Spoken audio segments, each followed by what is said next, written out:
Hey guys, welcome back to more HOA stories. In this Ripestories video, I bought a beach house that was not part of any HOA, but apparently nobody told the HOA president. She started fining me, threatening liens, and eventually decided she could just walk into my house like she owned it. Let's dive right into the video. And the first one is titled, Super Entitled HOA Karen Claims She Owns My Beach House. So I bought a beach house about 5 years ago. It's a small 2-bedroom place right on the coast in a quiet little town. Nothing too extravagant, just a solid little house with a covered porch, a detached garage, and direct beach access through a sandy path out back. I got it for a good price because the previous owner was an elderly guy who needed to move into assisted living and his family wanted a quick sale. The place needed some work, a new roof, updated plumbing, some cosmetic stuff, but structurally it was sound. I put in about 8 months of weekends fixing it up, and now it is my favorite place on earth. Here's the important part though, my property is not part of any homeowner association, not now and not ever. The house was built decades before the neighborhood next to it was even developed. When the developer came in and built all those matching coastal-style homes and they formed an HOA for that specific subdivision. My property sits right next to it though, shares the same street, and from the outside you might think it's part of the same community, but it is not. My lot was their first, separate deed, separate tax parcel, no covenants, no restrictions, and no membership in anything. I confirmed all of this with a real estate attorney before I even closed on the house because I've heard too many horror stories about HOAs to take any chances. For the first couple of years everything was fine. The neighbors in the subdivision were mostly summer people or retirees. Friendly enough, I would wave when I saw them, make small talk at the little seafood shack down the road, just normal stuff, you know. Nobody ever mentioned the HOA to me and I never brought it up. I figured everyone understood the situation and we were all just living our lives. But then she showed up. I don't know what her actual title was, like president or board chair or supreme overlord of the cul-de-sac or whatever, but this woman took over running the HOA and immediately started acting like she had been elected governor. She was maybe in her mid-50s, always dressed like she was about to walk into a country club brunch, and she had this way of looking at you like she was doing a property inspection with her eyes. You know, that look that some people give when they are scanning everything about you and your house and mentally writing citations. That was her default facial expression. The first time I met her, she came walking up my driveway while I was pressure washing the porch. There was no introduction or hello, just walked right up and stood there with her arms crossed until I turned off the pressure washer. "Hey, can I help you?" I said. "I'm the new Community Association president. I've been reviewing the properties in our community and I noticed your exterior paint doesn't match the approved color palette." I just looked at her for a second and I was like, "I'm sorry, what community?" She gestured vaguely at the houses around us. "This community, the Coastal Estates Community Association." "Oh," I said. "Yeah, I'm not part of that. My house is not in the HOA." She tilted her head like I just told her the sky was green. "Every property on this street is part of our association." Well, mine isn't. It predates the subdivision, different parcel, you know, no covenants and so on. I had my lawyer verify all of it before I bought the place. She stared at me for what felt like 10 seconds, and then she pulled out her phone and started tapping on it. "I will need to look into this. In the meantime, I'd appreciate it if you would review our community guidelines. I will have someone drop off a copy." "You can drop off whatever you want," I told her, "but I'm not bound by any of it." She gave me this tight little smile and then walked away, and I figured that would be the end of it. She would look into it, realize I was right, and then move on, you know. I was so wrong. About a week later, I found an envelope taped to my front door. Inside was a printed list of violations on my property. My fence was the wrong height, my garage door was the wrong color, my landscaping didn't meet the coastal aesthetic standard, whatever that means, my outdoor grill was in the wrong location, and there was even a note about my doormat being non-compliant. My doormat. The thing cost me like $12 at a hardware store. I threw the whole thing in the recycling bin and went on with my life. But then another one showed up the following week. Same deal, different violations. This time she was complaining about the type of lights I had on my porch, the material of my window shutters, and the fact that I had a kayak rack on the side of my house. Each violation had a fine amount listed next to it, $50 here, $75 there, $100 for the kayak rack, and the total came to something like $420. I tossed that one too. The third notice came with a cover letter stating that my unpaid fines had been escalated and that the association reserved the right to place a lien on my property if I didn't pay within 30 days. That one actually made me laugh out loud.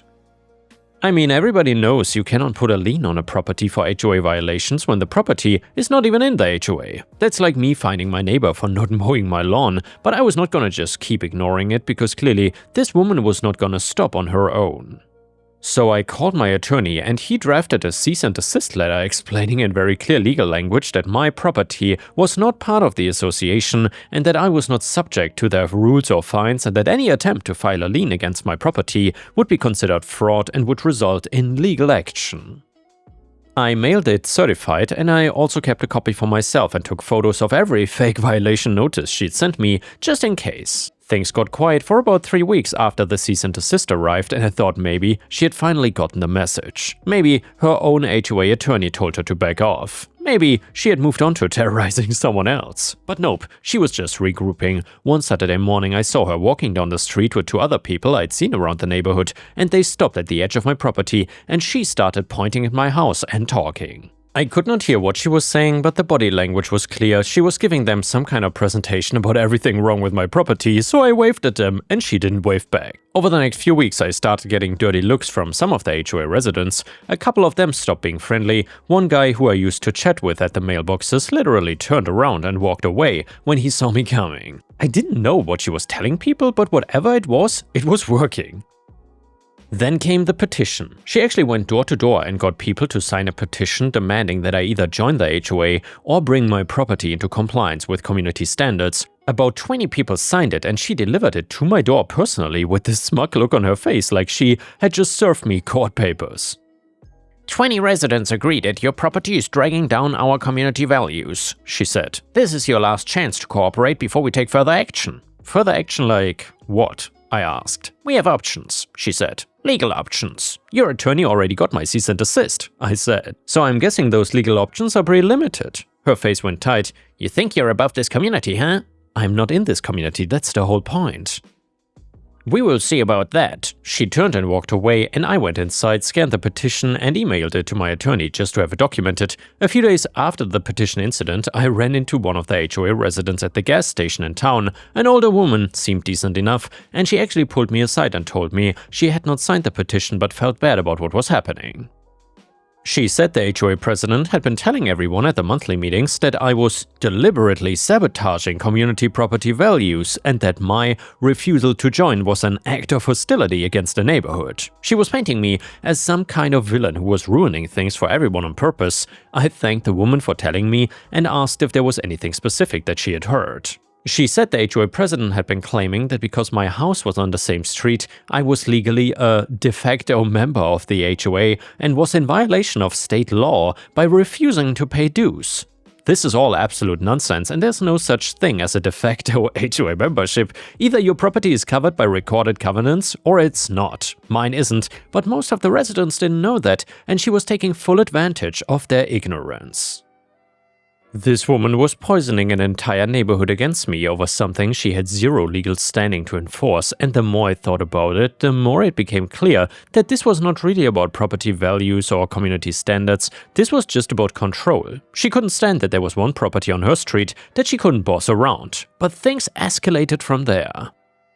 Someone started leaving anonymous notes in my mailbox. Little passive-aggressive things like, good neighbors follow the rules, and your property's everyone's problem. Real mature stuff. I installed a security camera, pointed at my mailbox and front door after the third one I got, and one of the best decisions I ever made as it turned out. I also started noticing that someone was messing with my property. Little things at first. My garden hose got moved, a potted plant on my porch got knocked over, and so on. My recycling bin ended up in the middle of my driveway one morning, even though I knew I had left it on the side of the house. I could not prove it was her doing any of this, but the timing was suspicious. Then one afternoon, I got an alert on my phone from the security camera. I was at work about 2 hours away, so I pulled up the live feed and there she was, standing on my porch, trying my front door handle. She tried it, found it locked, and then walked around the side of my house and disappeared from the camera's view. My heart was pounding. I called my neighbor across the street, a guy who was not part of the HOA either, and asked him to keep an eye on my place. He said he would go take a look. 10 minutes later, he called me back and said that she was gone, but he had noticed the gate to my backyard was open and it was usually closed. I drove down that evening after work and checked everything. Nothing seemed damaged or missing, but the latch on my back door looked like someone had been messing with it. There were scratch marks around the keyhole that definitely hadn't been there before. The deadbolt still worked fine, which is probably the only reason she didn't get in. She had tried to get in through the back, by the way. I took close-up photos of the scratch marks and compared them to older photos I had taken of the house when I first finished the renovations, and the marks were new. There was no question about it, somebody had been working on that lock with some kind of tool. I was done playing nice. I called the local police non-emergency line and filed a report about the attempted entry. I showed them the security footage of her trying my front door. The officer was polite but said that since she hadn't actually gotten inside and there was no damage, there wasn't much they could do right now. But he took the report and noted it, which is what I wanted. I was building a paper trail. I also added 2 more cameras, one covering the back door and one covering the side of the house where the gate was. I wanted every angle covered. For a couple of weeks, nothing happened. I started to relax a little. Maybe the police report spooked her. Maybe someone on the HOA board told her to cool it. Whatever the reason though, she seemed to have backed off. Then came the weekend that changed everything. So I had taken a Friday off work and drove down to the beach house Thursday night for a long weekend. I got there around 10, unloaded my stuff, had a beer on the porch, and went to bed. Normal night. Friday morning I woke up early, made some coffee and decided to take a walk on the beach before it got too hot. I was gone maybe 45 minutes, and when I came back up the path to my house, something felt off. The back gate was open again. I always close it. Always. I slowed down and approached carefully. As I got closer to the back of the house, I could hear sounds coming from inside. Thumping, drawers opening and closing. Someone was inside my house. I pulled out my phone and opened the security camera app, and the backdoor camera showed exactly what I expected. She had gotten in through the back door. And by the way guys, if this happened to you and a ridiculous HOA Karen trespassed on your property and essentially broke into your house, what would you have done? Let me know in the comments, and if you still enjoy the HOA stories, please don't forget to like the video and post some star emojis in the comments if you want to help me with the YouTube algorithm. Thank you so much. The footage was from about 30 minutes earlier, showed her walking up to my back door with what looked like a key, jamming it into the lock and hitting it with something. It took her about a minute, but the door actually opened. I looked it up later and I'm pretty sure it was a bump key or something. You can buy those things online for like 15 bucks, and there are YouTube tutorials on how to use them. Either way, she was inside my house and I called 911 immediately. I told them someone had broken into my house and was currently inside, and they said they were sending officers. Then I walked around to the front of the house and waited on the sidewalk. I was not about to go in there and confront her alone. I wanted the cops to handle this. While I was waiting, she must have heard something or seen my car in the driveway, because the front door opened and she walked out carrying a clipboard and what looked like a folder full of papers. She saw me standing there and froze for about just half a second, and then immediately tried to look like nothing was wrong. I realized she had actually brought inspection paperwork with her. So that means she came prepared with a cover story, which meant she knew full well that she wasn't supposed to be in there. "Oh good, you're here," she said like she was casually running into me at the grocery store. "I was just conducting an interior inspection of your property." She further said, "Several residents have expressed concerns about potential code violations, and as the community association president, I have the authority to—" "You broke into my house," I said. "I have the authority to inspect properties within the community boundaries. This property is not in your community. You broke into my house and the police are on their way." Something flashed across her face. Not fear exactly, but some kind of surprise. Like she genuinely had not considered the possibility that breaking into someone's home might result in the police being called. "There's no need for that," she said. "I was just conducting an official association business. If you would cooperate with the inspection process, this would not be necessary. You forced open my back door and walked into my home without permission. That is breaking and entering. That's a crime." She rolled her eyes. "Don't be dramatic. I will just leave and we can discuss this at the next association meeting." "You're not going anywhere. The police are coming." That's when she changed tactics. She went from fake professional to angry in about 2 seconds flat. "You listen to me. I've been patient with you for months. I've tried to bring your property into compliance through proper channels, and you have ignored every single notice. You leave me no choice but to take matters into my own hands. This is my community and these properties are my responsibility. I will not let one stubborn holdout drag down property values for everyone else." "Cool speech," I said. "You're still getting arrested." You wouldn't dare. I already called them, they're on their way. I'm the president of this HOA. Do you know who I am? Do you know how many people in this neighborhood support me? Well, right now I know you're someone who broke into my house and you're on camera doing it. Everything else is kind of irrelevant. She went white. Cameras? Multiple cameras. I installed them after the last time you tried to break in here. I don't think I've ever seen someone's face change that fast. She went from angry to panicked in the time it takes to blink. She looked up at the corner of the house where one of the cameras was mounted, then back at me, then at the camera again. I need those recordings deleted, she said. Yeah, that's not gonna happen. This is a private community. You cannot record. It is my property, my cameras, my house, which you are inside of legally. She started looking around like she was calculating escape routes. I'm leaving. This was a misunderstanding. You can explain that to the officers.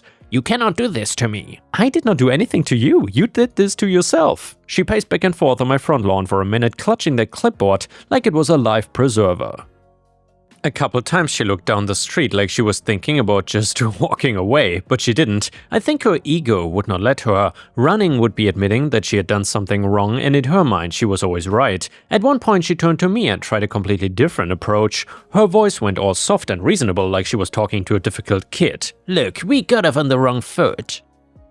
I'm willing to forget about this whole thing if you just agree to a simple conversation about bringing your property into alignment with the community. No fines, no penalties, just a conversation. You just broke into my house, I said. We are way past conversations. I didn't break in, the door was open. It wasn't. I have you on camera forcing the lock open. She didn't have a response for that one. The police showed up about 5 minutes later. 2 officers in a single patrol car. I met them at the curb and explained the situation, told them about the months of harassment, the fake violation notices, and the previous attempt to enter my property, the police report I'd already filed, and the security camera footage showing her breaking in through my back door that very morning. She tried to talk over me the entire time. She kept telling the officers that she was the HOA president, that this was a community matter, and that I was just a troublemaker who refused to cooperate with the association. One of them finally told her to stop talking and let me finish. I pulled up the security footage on my phone and showed them.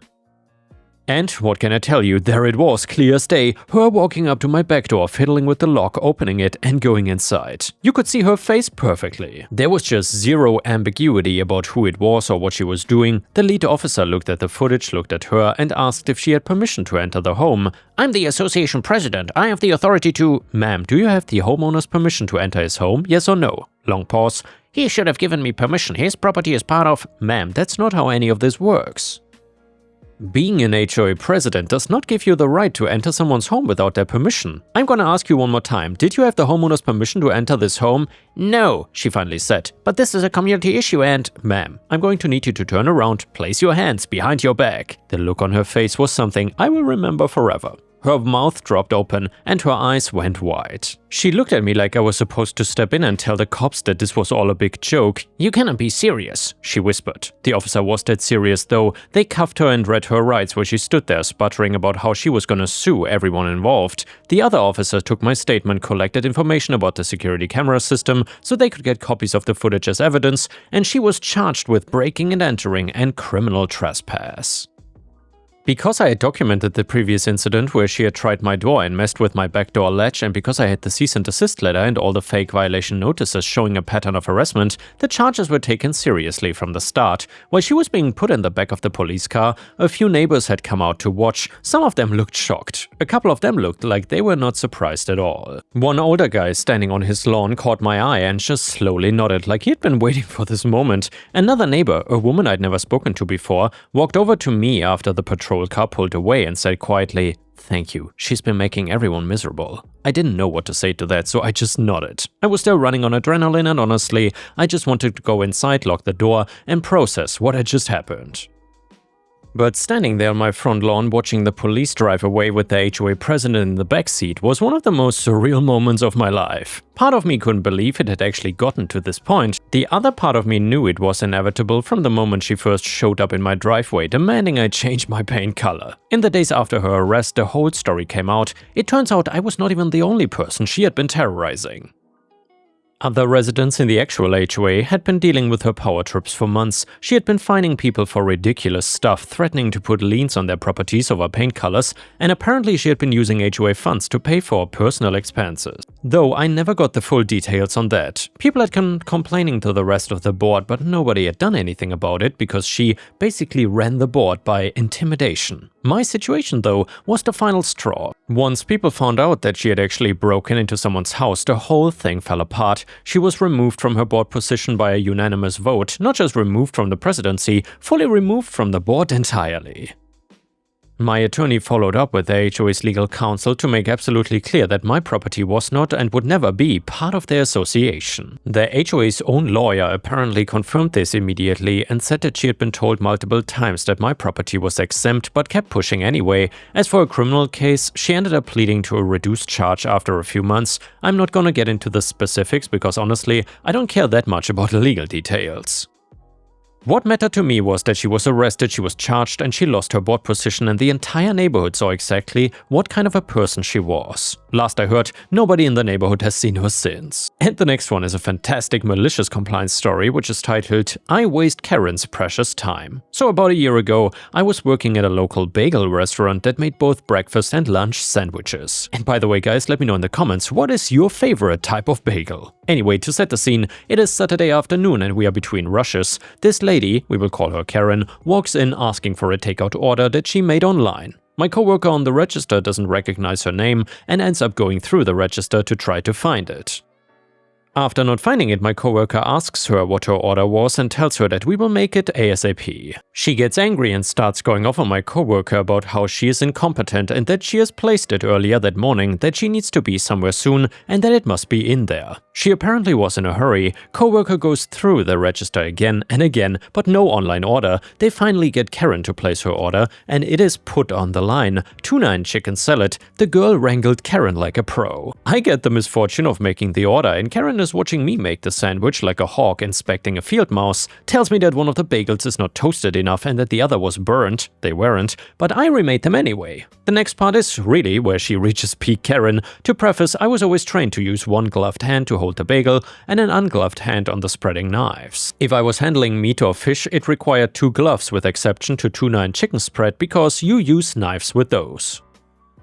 Anyway, Karen stops me midway through her order and tells me to put on another glove. A bit annoyed with how closely she was watching me and with how she treated my coworker, I say, "Oh, of course." Put on another glove and wiggle my finger at her to show the gloved hands. I go back to making her sandwich. I finish the order and go to hand her bag when she says, "Actually, I don't want those, give me your manager." At this point, I'm more than a bit angry. This Karen comes into the shop, is angry at us, the employees, because we didn't receive her order for some weird tech reason, and tells me how to do my job, and lets me complete 2 sandwiches before making me get the manager. So I go in the back, tell my manager that there's a Karen waiting for her, not in those words, and go back out with her. I clean up nearby while my manager talks to her, and Karen tells her that I was only using 1 glove and that I should be fired. To which she replied, "That is how I was trained and that's how the restaurant is run. We've never had a health code citation for anything ever, and if she wants to look through the reports, she's more than welcome." To which the Karen backs down and says something about maybe wanting the sandwiches after all. But here is where the malicious compliance comes in.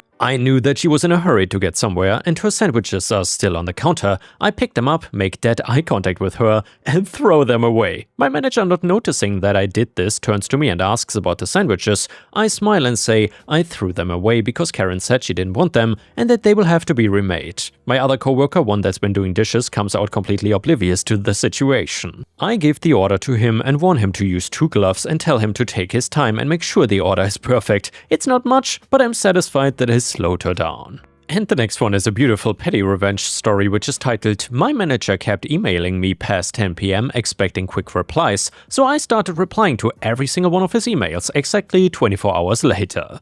My manager has this habit of sending emails at like 10-11 PM, sometimes midnight, casual stuff, not emergencies, just things that could absolutely wait until morning, and there was always this unspoken expectation that you'd seen it and were on top of it by the time stand-up rolled around. I never said anything, just started quietly implementing a policy of my own. Every email he sends me, regardless of when it was sent, I reply exactly 24 hours later, not 23, not 25. I set a reminder, I draft the reply immediately so I don't forget, and then I just sit sit on it and send it the next day at whatever time he originally sent it. 11:47 p.m. email about Q3 projections. Reply comes at 11:47 p.m. the following night. 6 a.m. Saturday email. Saturday 6 a.m. reply the next week. He started sending emails earlier and earlier, trying to get ahead of whatever delay I had going on, but I just kept the 24-hour window regardless. He never said anything directly, how could he? My replies were always thorough and nothing ever actually got delayed because I was drafting them immediately anyway. It's been 4 months since then and he now sends almost everything before noon. I consider this a personal and professional success. And yeah guys, thanks for watching. I will see you again tomorrow.